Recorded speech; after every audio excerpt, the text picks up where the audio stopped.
नमरूद ने जब ये मामला देखा तो हुक्म दिया कि इब्राहिम को कैद कर लिया जाए। काफिरों ने कहा, इब्राहिम को आग में जलाओ, इसी तरह से हमारा गुस्सा ठंडा हो सकता है। कोह के दामन में 160 गज का मकान बनाया, मुल्क की लड़कियों सभी लकड़ियों को जमा करके उसमें आग लगाई। आग के शोले इतने बुलंद हुए कि ऊपर से परिंदा भी उड़ने की हिम्मत न कर सकते थे।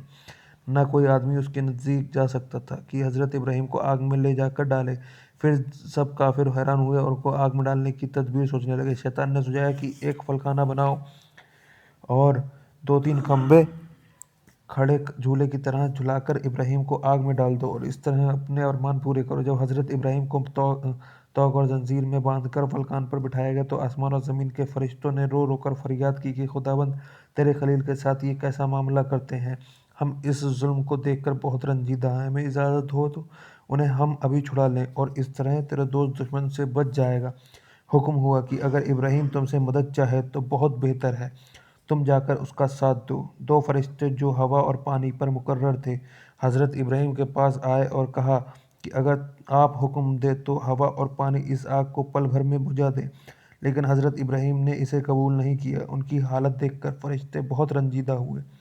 जब हज़रत इब्राहिम फलखाना से बाहर हुए, जिब्रील आमीन फ़ौरन फ़िज़ा से हाजिर हुए और कहा, कुछ ज़रूरत हो तो कहो, मैं इस आग से इन काफिरों को जला सकता हूँ और तुम्हें इन शोलों से बचा सकता हूँ। हज़रत इब्राहिम ने फरमाया, मुझे कुछ नहीं काम नहीं, जो खुदा की मर्ज़ी वह पूरी होकर रहेगी।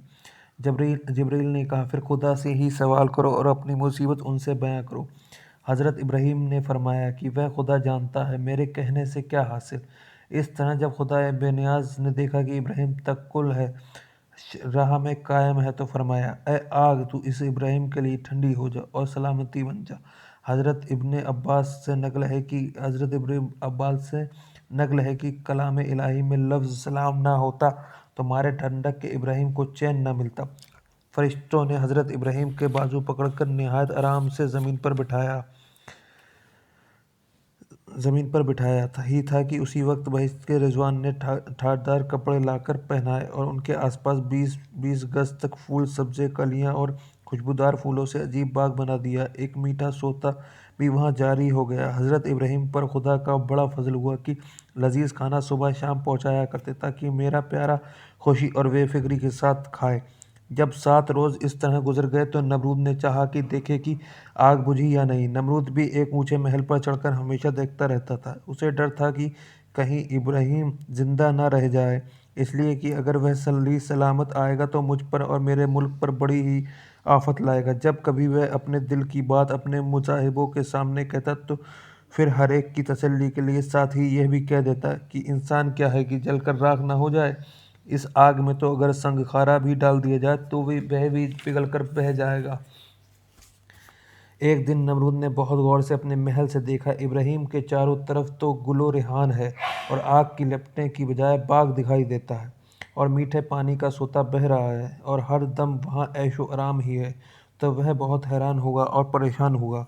बोला, ए इब्राहिम, तू ऐसी तेज़ आग से किस तरह बच सकता है और यह बाग और नेमत किसने फराहम की है। हज़रत इब्राहिम ने फरमाया, यह तो बेमिसाल खुदा की कुदरत का छोटा सा करिश्मा है। उसका फजल और इनायत हो तो ऐसा काम नामुमकिन है नहीं।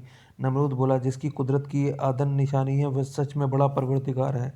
हज़रत इब्राहिम नाग के पहाड़ों से निकलकर बाहर तशरीफ़ लाए और नए सिरे से नमरूद को नसीहत करने लगे। नमरूद ने थोड़े दिन की मोहलत मांगी और मामले पर सोचने का वादा किया। उसने हमान से, जो उसका वज़ीर था, सलाह ली, ईमान लाने का इरादा ज़ाहिर किया। उस मलाउन हमान ने कहा, इतने ज़माने तक तो आपने खुदाई की, अब बंदगी इख्तियार करेंगे और दुनिया भर में अपने को रुसवा कर लेंगे।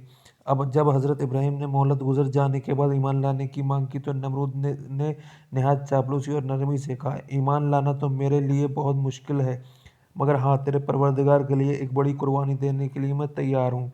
हज़रत इब्राहिम ने फरमाया, बग़ैर ईमान के कोई कुर्बानी खुदा के दरबार में कबूल नहीं होगी। नमरूद ने 4000 गायें और बहुत सी बकरियां ऊँटों को एक बड़े मैदान में कुर्बान किया, लेकिन हमान की शैतानी की वजह से वह उसका ठिकाना दोज़ख ही हुआ।